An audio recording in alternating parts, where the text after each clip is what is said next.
bersyukur untuk pertemuan yang indah saat ini. Dan biarlah Bu Kastini terus mengingat bahwa satu-satunya juru selamat hanyalah Yesus Kristus Tuhan. Terima kasih untuk pertemuan yang indah ini, dan sungguh hamba-Mu hanya bisa berdoa Tuhan yang akan memberkati Bu Kastini, berkat jasmani maupun berkat-berkat yang lain. Terima kasih Tuhan. Haleluya. Amin.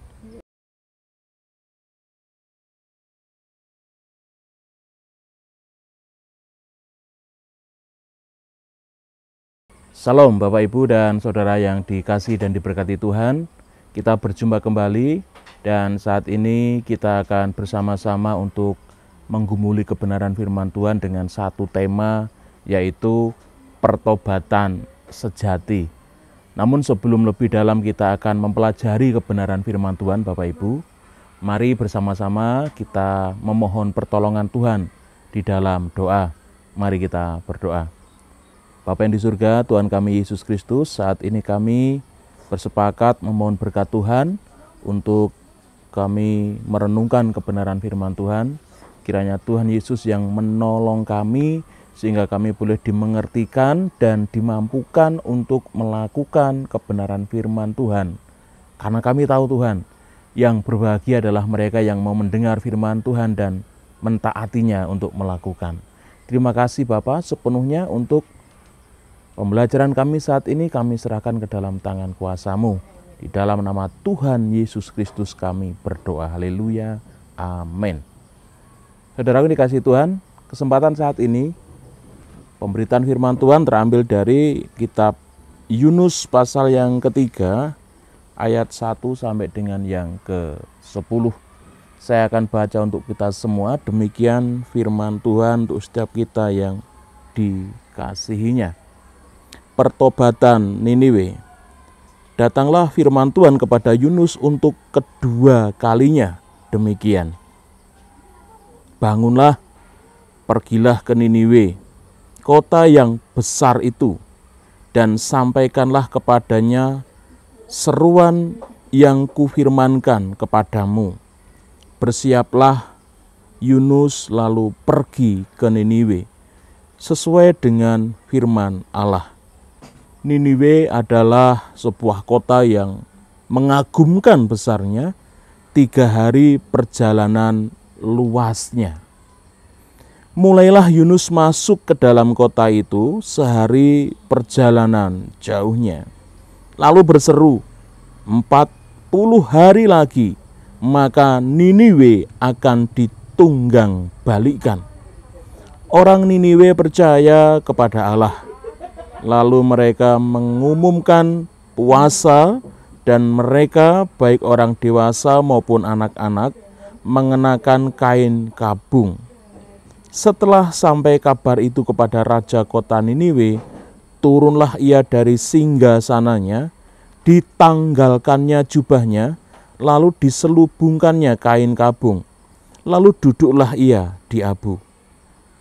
Lalu atas perintah raja dan para pembesarnya, orang memaklumkan dan mengatakan di Niniwe demikian.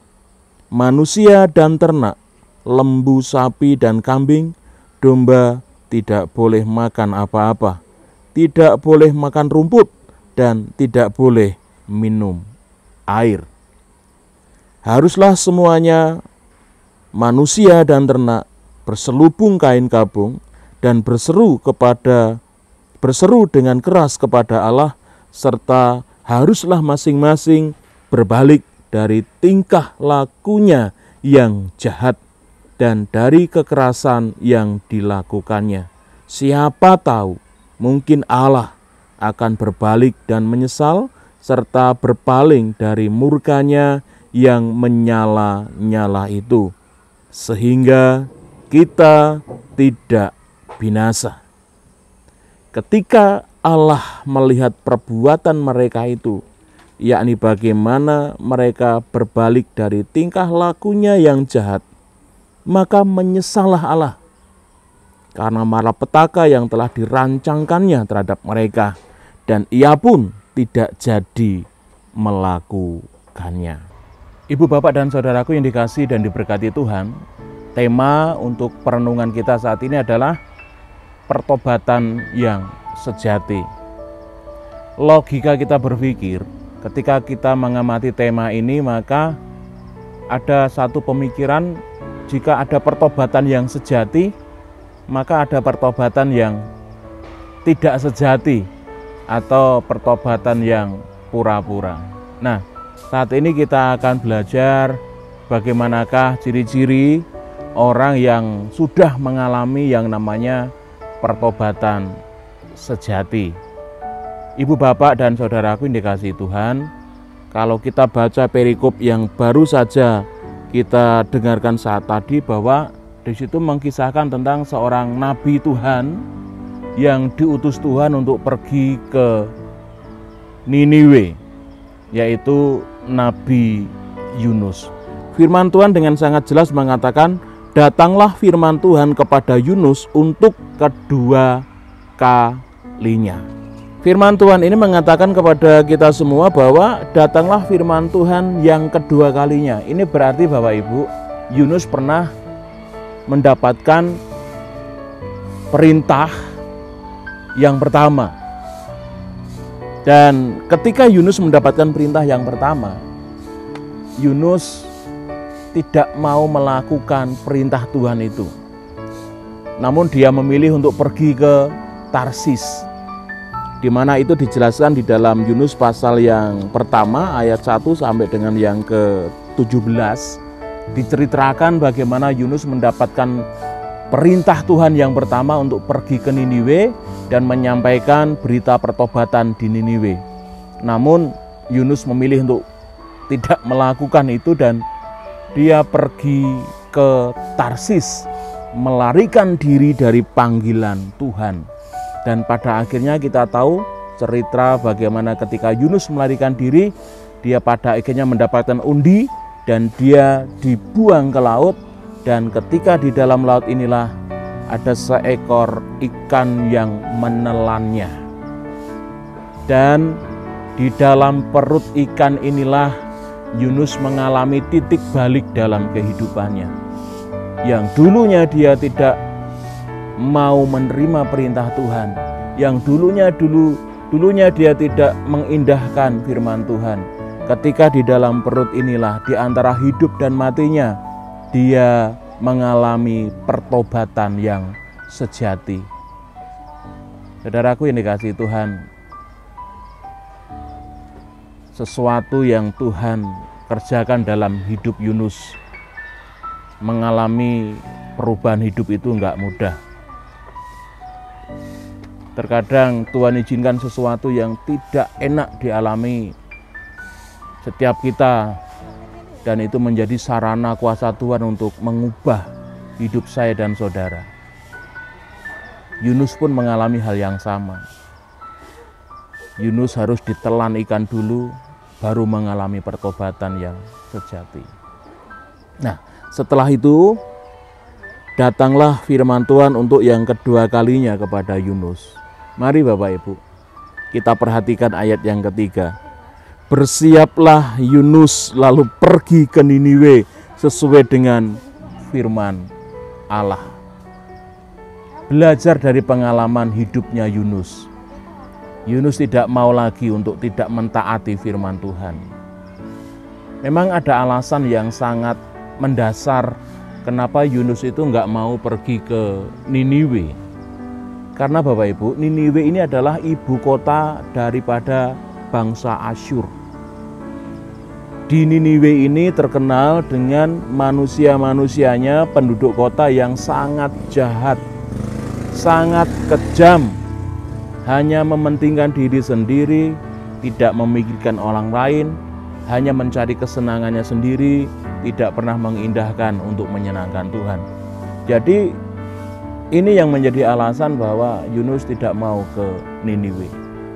Tapi ketika Yunus diizinkan Tuhan mengalami hal yang tidak mengenakkan dalam hidupnya, dia belajar dari pengalaman hidupnya. Ketika firman Tuhan datang yang kedua kali kepadanya, maka dia tidak berani bantah lagi. Ayat yang ketiga mengatakan, bersiaplah Yunus.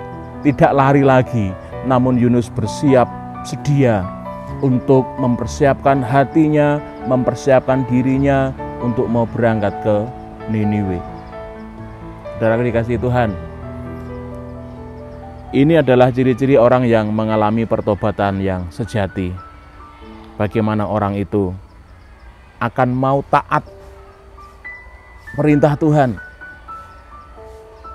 dengan penuh sukacita. Jadi ciri-ciri orang yang mengalami pertobatan sejati dalam hidupnya, yang pertama adalah orang itu akan mau taat melakukan perintah Tuhan itu dengan sukacita, seperti yang dialami oleh Yunus. Taat dengan sukacita ini mudah diucapkan tapi tidak mudah untuk dilakukan, saudara. Banyak orang mungkin taat tapi hatinya gerundel. Banyak orang taat tapi dengan keterpaksaan. Saudaraku dikasihi Tuhan, Yunus tidak demikian. Yunus belajar dari pengalaman hidupnya. Ketika dulu dia tidak taat dan melawan Tuhan, yang ada hanya rekoso uripnya. Dan dari pembelajaran itu dia tidak mau mengulangi perbuatannya yang dahulu. Dia mengalami pertobatan yang sejati. Dan pertobatan yang sejati itu akan melahirkan pribadi-pribadi yang mau mentaati perintah Tuhan dengan penuh sukacita. Saudara, ketidaktaatan itu dampaknya sangat luar biasa.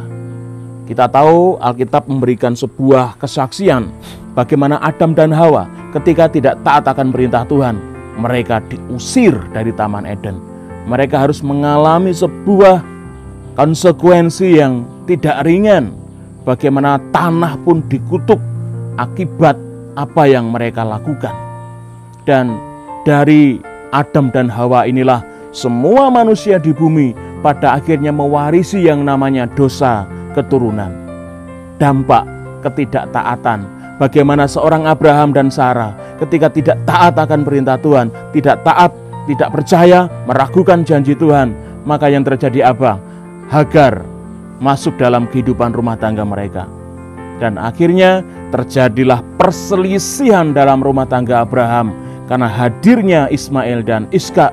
Sampai hari ini pun menjadi polemik yang luar biasa. Ketidaktaatan, saudara, menjadi sebuah sumber malapetaka bagi banyak orang. Jadi jangan abaikan, jangan anggap remeh ketika hidup kita tidak taat kepada firman Tuhan. Ini warning bagi kita semua, hati-hatilah. Jadi siapapun kita saat ini yang mendengar firman Tuhan ini, baik panjenengan hamba Tuhan, baik panjenengan itu adalah majelis gereja, pengurus gereja, baik panjenengan itu komisi, merbot, ataupun jemaat Tuhan. Jika saat ini panjenengan mendengar firman Tuhan ini dan panjenengan diingatkan untuk taat kepada firman Tuhan, mari belajar untuk menundukkan diri, untuk taat kepada firman Tuhan, dan kita taat itu dengan penuh sukacita. Tidak ada gunanya kalau taat yang jenengan geremeng mawon. Tidak ada gunanya kalau jenengan taat kepada firman Tuhan tetapi penuh dengan keterpaksaan. Itu tidak akan menyenangkan hati Tuhan. Jadi saudaraku dikasihi Tuhan, ciri-ciri orang yang mengalami pertobatan sejati, kalau kita mau belajar dari kisahnya Yunus ini, maka orang itu pasti akan mau taat melakukan perintah Tuhan dengan sukacita.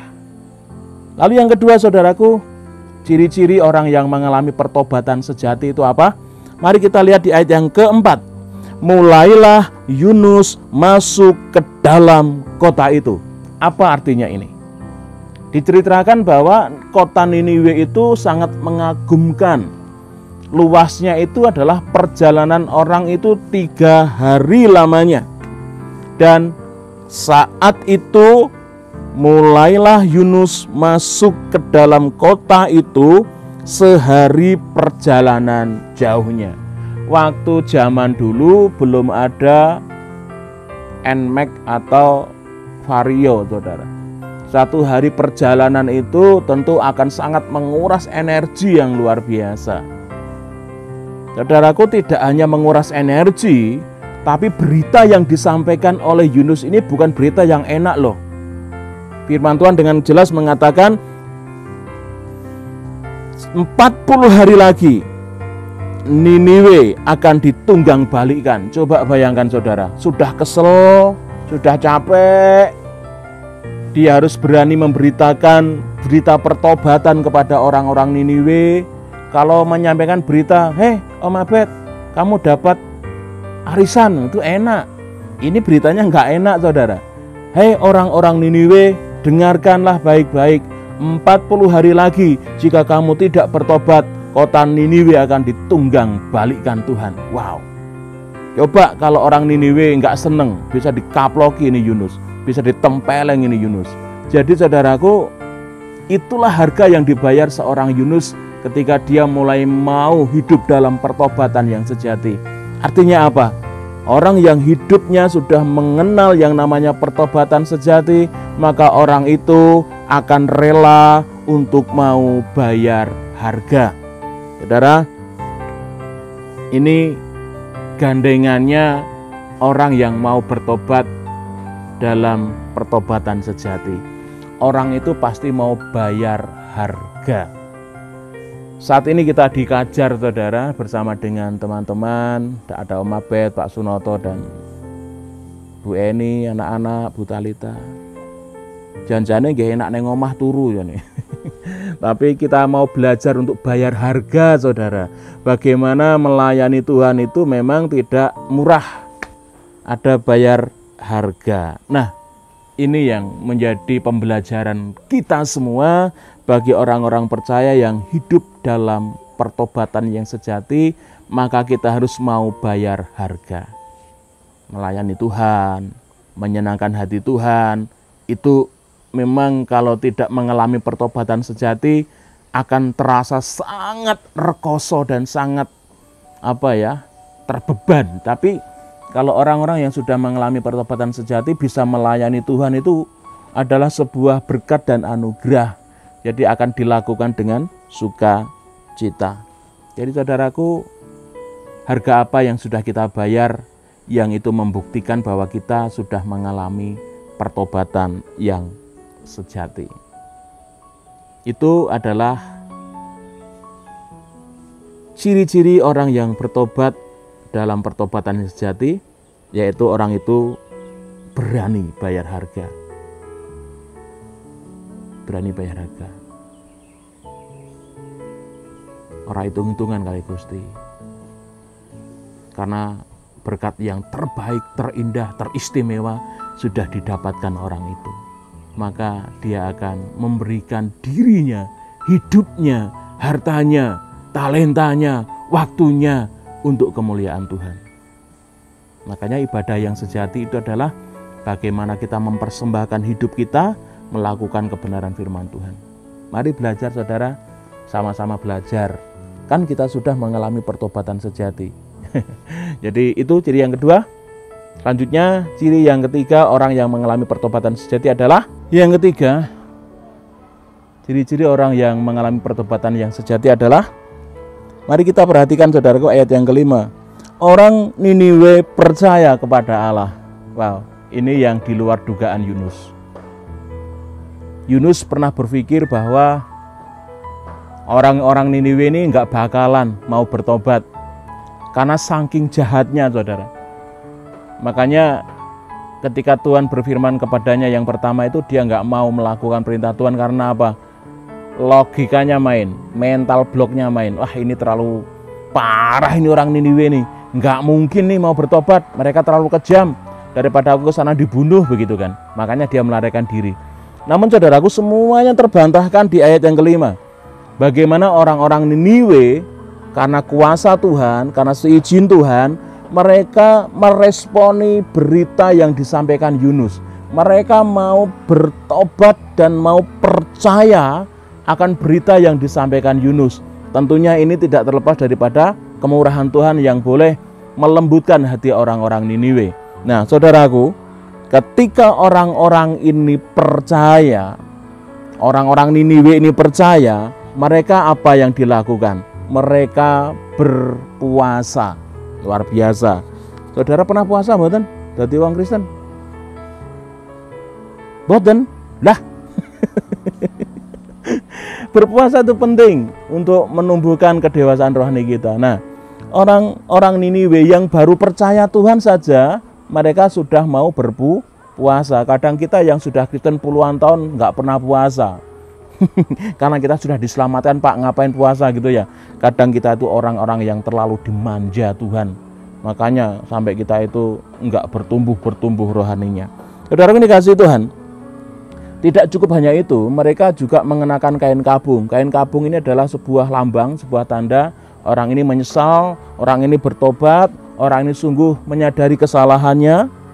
Dan tidak hanya itu saudaraku, ketika berita ini sampai didengar oleh raja di Niniwe, raja ini pun menanggalkan jubah kebesarannya, dia mengenakan kain kabung juga dan duduk di atas abu. Abu itu melambangkan kehancuran hati, penyesalan yang sangat dalam. Ini sebuah ekspresi bagaimana seorang raja Niniwe pun mau bertobat.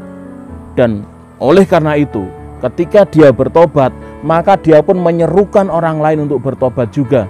Dengan memerintahkan semua orang, baik anak-anak, wanita, orang tua, dewasa, muda, bahkan ternak mereka, sapi, lembu, semuanya ikut puasa, saudara. Dan mereka yang terakhir apa? Mereka lakukan ketika mereka percaya kepada berita yang disampaikan Yunus. Mereka berseru kepada Tuhan, mereka memohon kepada Tuhan, mereka berdoa kepada Tuhan.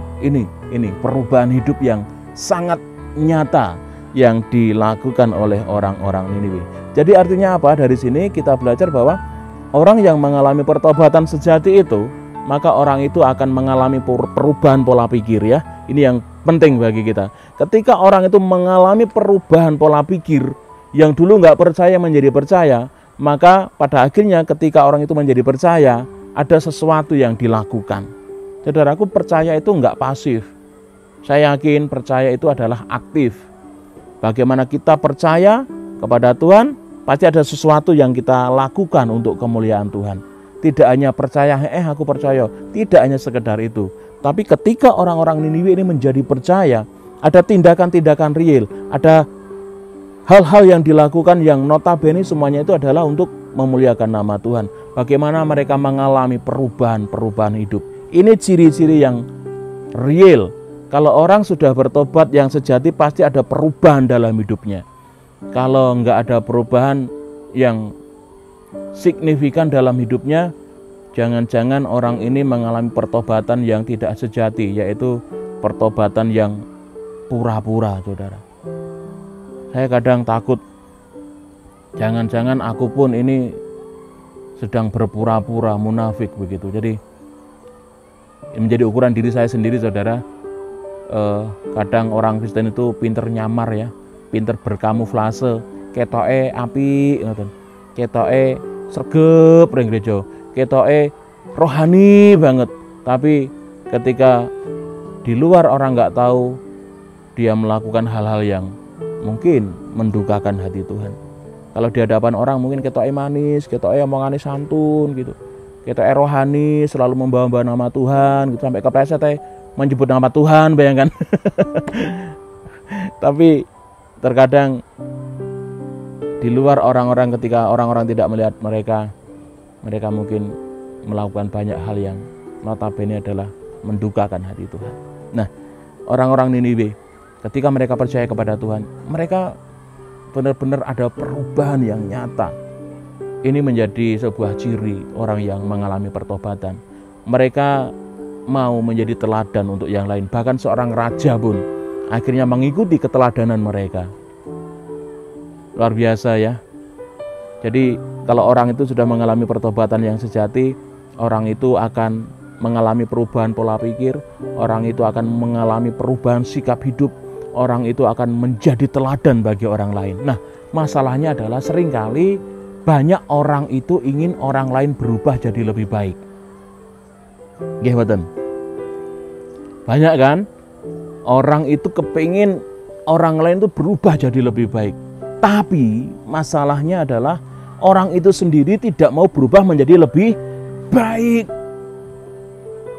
Saudaraku yang dikasihi Tuhan, kita sebagai orang tua pengen dong anak kita itu jadi lebih baik.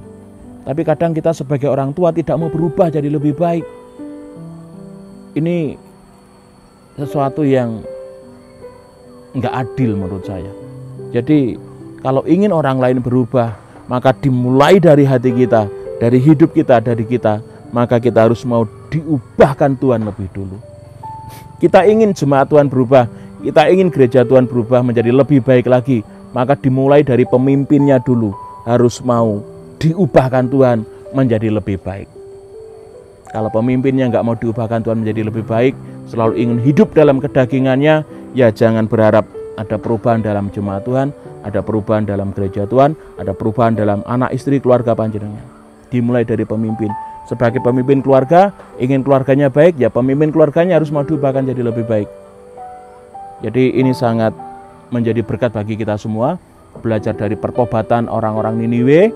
Mereka mengalami sebuah perubahan pola pikir. Perubahan pola pikir akan melahirkan perubahan sikap yang real, yang itu akan memuliakan nama Tuhan, dan selanjutnya mereka akan bisa menjadi teladan bagi yang lain. Dan ini saudara, menjadi teladan bagi sekitar kita, menjadi berkat bagi sekitar kita. Ini orang yang mengalami pertobatan sejati. Dan saat ini mari kita merenungkan kehidupan kita di hadapan Tuhan. Sudahkah kita ini mengalami pertobatan yang sejati? Sudahkah kita termasuk 3 ciri-ciri ini tadi? Jadi yang pertama tadi adalah ciri-cirinya apa? Orang yang mengalami pertobatan sejati itu adalah dia mau taat melakukan firman Tuhan dengan sukacita. Entah firman Tuhan itu nyenengno atine atau tidak, entah firman Tuhan itu gampang atau tidak, dia mau belajar untuk tunduk dan taat melakukan itu dengan sukacita. Ora karo gremeng, karo dememeng. Yang kedua saudaraku, ciri-ciri orang yang mengalami pertobatan sejati adalah dia mau bayar harga untuk kemuliaan nama Tuhan. Paling tidak hidupnya, hartanya, talentanya, waktunya dipersembahkan untuk kemuliaan nama Tuhan. Dia mau setia sampai akhir dan terus setia sampai Tuhan memanggilnya kembali kepada Bapa di surga. Yang ketiga, orang itu pasti akan mengalami yang namanya perubahan pola pikir. Yang dulunya tidak percaya menjadi percaya. Ketika percaya, ada perubahan sikap yang signifikan, yang sangat nyata, yang perubahan sikap itu adalah memuliakan nama Tuhan. Dan mereka bisa menjadi berkat bagi banyak orang lain, dan mereka juga bisa menjadi teladan bagi sekitarnya. Itu saudaraku, dan selamat berintrospeksi. Kalau memang ada yang belum benar dari hidup kita, yuk kita perbaiki. Karena Tuhan mengerti bahwa kita juga manusia yang penuh dengan kelemahan, dan kita butuh Roh Kudus untuk terus menuntun hidup kita, supaya kita terus hidup di dalam pertobatan yang sejati. Hidup kita akan menjadikan nama Yesus Kristus Tuhan itu dipermuliakan. Terima kasih, dan Tuhan memberkati. Salam.